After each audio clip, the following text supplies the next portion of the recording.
Thank you so much, Ambassador Kamissa Camara, for joining us. But first of all, thank you for contributing that fantastic forward to the book. It's an impressive piece. I really enjoy reading it, and I'm so sure the readers will also have fun reading it as well. So that's the reason why I actually want to have you talk more about some of the things you articulated in that piece, but also generally take a cue from what you've learned over the decades, not only working in Mali, but also as an ambassador on the continent, advancing democracy, and all those good things. So, if we should start, I would like to have you. I know this might be like a rehashing thing, but I don't think we can have a conversation without necessarily answer the question: Has democracy failed on the continent? Why has it failed? And do we actually need it at all? Okay. Well, thank you first of all for having me here on video with you, and thank you for giving me the opportunity to write this forward. It was an honor. Your question is, as we would say here in the U.S., very loaded. Democracy has failed, and whether we need it. I think first of all we need to ask ourselves, what has been democracy on the continent? I think that we sometimes forget that the white men did not bring democracy to the continent in the pre-colonial period. And I'm giving you the example of Mali, which I know best. We had a very democratic system, a constitutional text which was oral, but was later transcribed in written text. And it was one of the first forms of democratic organization of society. We call it Kuru Kanfungan. And I'll give you the link if you'd like. But it is a very sophisticated text which explains how Malian society will be organized, how decisions will be made at the top of the state.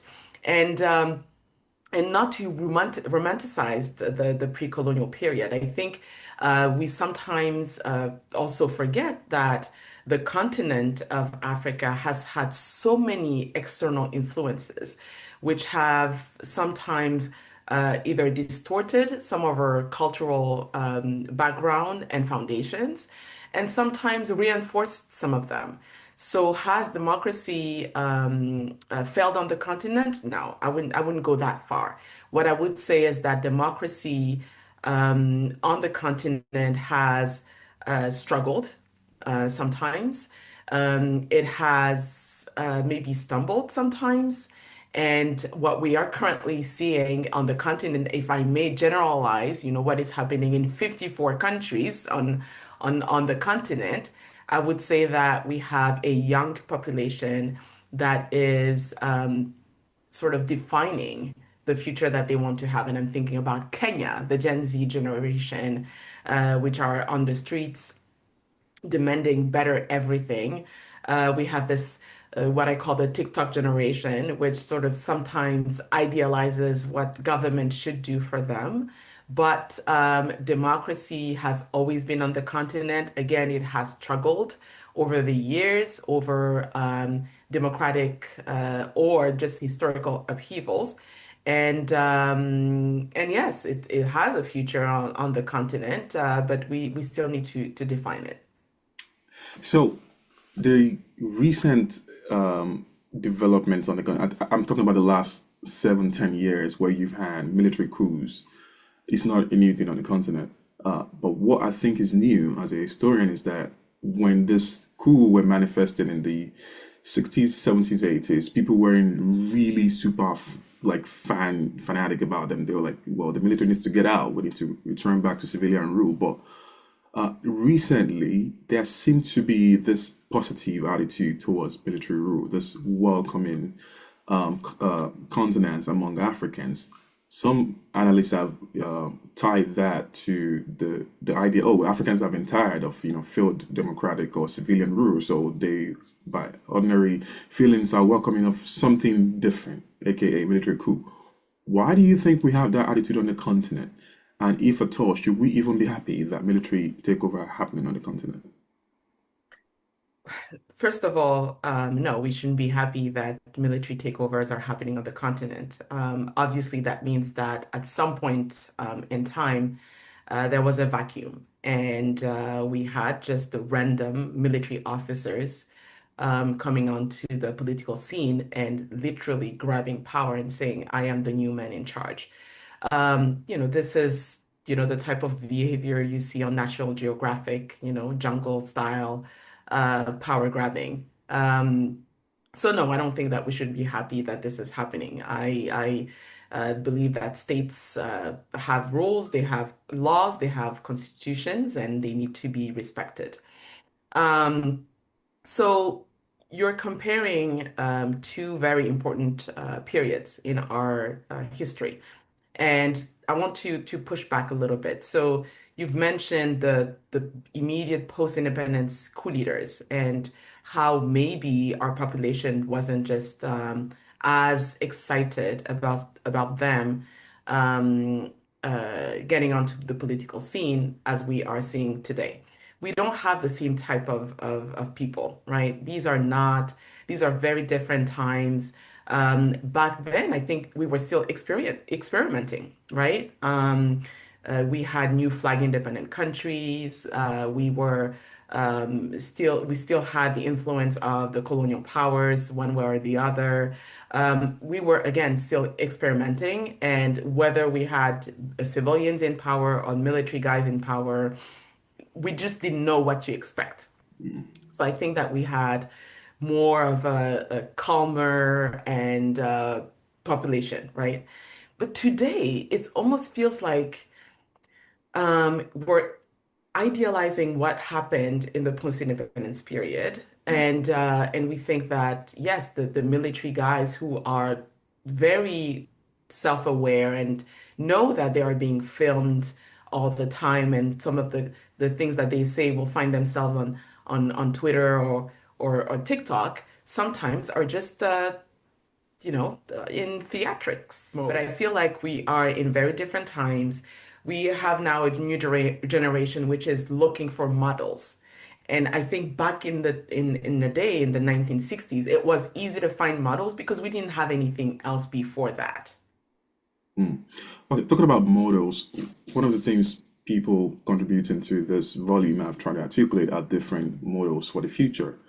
And these are think tank, public policy analysts, and experts.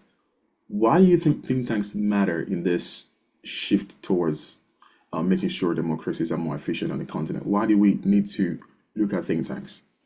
Think tanks are almost so there are these institutions that think and that are there to remind us where we come from. They are there to show us the data that we may be just dreaming about what could be today, but the reality is different. So think tanks are there to give us some reality check, right? They're very important in that regard.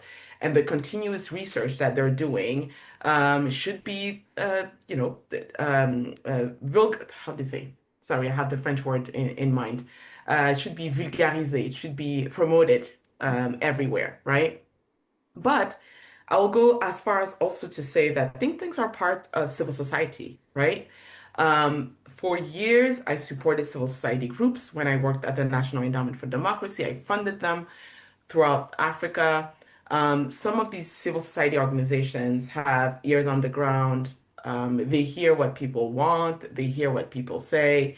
They are the ones who can come back to the capital city and say, hey, do not forget that in this specific area, this is what's happening. These are the thoughts. The country does not, doesn't limit itself to the capital city. So I would put the think tanks in that big group, right? And yes, they are crucial. And again, in this era of conspiracy theories and fake news and AI, think tanks are crucial. They are there to give us the truth. Yes, they're not journalists, but they're researchers for most and thinkers, and we need them desperately. Okay, so what are your greatest fears for not only what think tanks might not be able to do, but generally talking about democracy, what worries you the most when you look at the continent and you look at where we're heading? What do you think gives you the biggest thought when it comes to democracy? I think that the 1990s were exceptional for the continent. This was almost a time of reckoning for us. We realized that we were done with the autocratic regimes and the military regimes. We wanted something else. And we had very courageous political actors who defined the future. And it was clean, right? Thinking about Mali, we had General Moussa Traoré in power for 23 years. We had an underground democratic movement that really prepared the democratic era that we would see afterwards, right? They pushed and they used the military as a tool to bring back democracy. And after we had the coup of 1991 in Mali, we had a 20-year period of stability, of growth, of forward looking, of democracy. We were considered a beacon of democracy back then. And then everything just came to a halt. 2012, we had another coup. And then, we brought in President Ibrahim Boubacar Keïta, whom I had the honor to serve. He was the best elected president in Mali's history. He was elected in 2013 with 77% of the vote, yet he was ousted in a military coup in 2020, and I was his chief of staff then. What scares me right now is that um, the military leaderships that we are seeing on the continent are sort of being normalized. They are slowly but surely deconstructing all of the democratic gains that the continent has made over the past 30 years. Slowly, but they're doing it very strategically. And so I sometimes wonder, okay, if military rule is normalized, is it also going to take the the 20, 30 years it took for democratic movements to rebuild and then challenge those military governments? I don't know. I feel like, it's easy to say the young population should go and, define what they want. What tools do they have? How can they overthrow these governments? How can they bring back something that looks like what they want? I don't have the answer, unfortunately. So you mentioned this undoing of the democratic gains by the current military dispensations. Let's imagine tomorrow all these military governments are gone. What are those reforms, the remaking that you think needs to happen to stabilize things? In other words, what are the key reforms you think we need to pursue across the continent, not to only avert future military intervention, but to preserve democracy for the better? So, again, I'm going to bring you back to the Sahel region because that's my region, right? But I feel like we're almost in a catch-22 in the region. We have an environment that's almost not conducive to stable governments. We have pervasive insecurity, jihadist threat. You're from Nigeria, you know exactly what I'm talking about. And most of the countries of the Sahel region are very poor countries. So what happens is that probably about one-third of their national budgets annually go towards defense spending because without security, what else can you do? And so if those military governments were to go, I think we would have to rebuild what we know best. But having those national conferences is probably not the solution. But bringing back security is one thing that we have to do.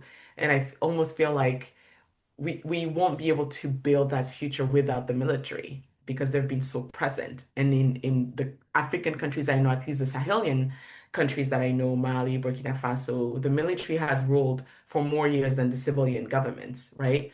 And so that future or the reforms that we're going to implement in the future or design will have to be done hand in hand with the military to and I'm going to use a catchphrase, put them back in the barracks. But actually, they don't belong in the barracks anymore. They've shown us that they can do much more than that. So they should fight the jihadist threat. But I think what will happen within the next 10, 20 years is that for military governments who are cognizant of the fact that they still have to work with the civilians to make their countries grow, they will have to work hand in hand. So I wouldn't be surprised if we see examples like emerging, like the ones that we're seeing in countries like Egypt, where the military is a de facto political actor. They work very closely with the civilians, and this is how they build the future together. I think it would be totally utopian to think that we can just put the military aside, and put them in the past. The rules of the game have changed. So, what are you most hopeful about when you look at the continent and you think about the future?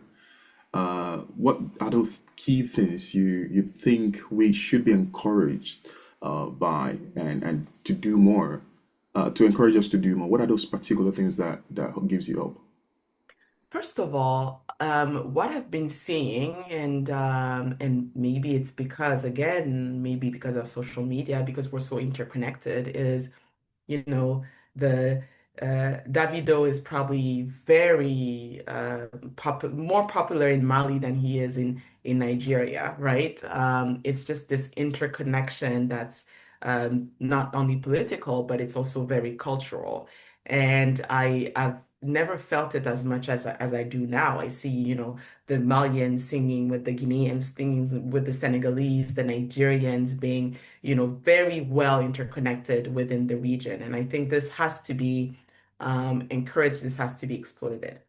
Um, our founding fathers, were talking about Pan-Africanism and etc. I think this is happening. It's happening. It's not, it's under estimated, but it is happening. And I think that definitely gives me hope. Um, the second hope that I have, or what gives me hope, is really our institutions. We love to criticize the African Union. We love to criticize the ECOWAS. I criticize them a lot, right? But Me these are too. institutions. See, but these are the institutions that we have. We want them to do better. We want them to get better. Sometimes I think just because of the sheer number of member states that they have, reform is very difficult for these institutions, but we should continue to push them. These are the institutions we have. We don't need to create new ones. We have to deal with them. And I think they've always held potential, and even more today. And then our young people. They're organizing in ways that is scary to me. Maybe because I'm slowly, drifting off of the youth, the category, right? They're powerful, but this power has to be um, directed for it to be as effective as possible. And I think there are exchanges that are possible between, countries of the continent for these youth movements to really have clear plans about what they want to do and what they want to see in their countries. I don't think that disruption is a project. I think building it definitely is. These are my hopes for the future. I was actually going to touch on the youth question because not only in Kenya, where people are shaking the ground, but also we saw that in Nigeria and Sudan and elsewhere.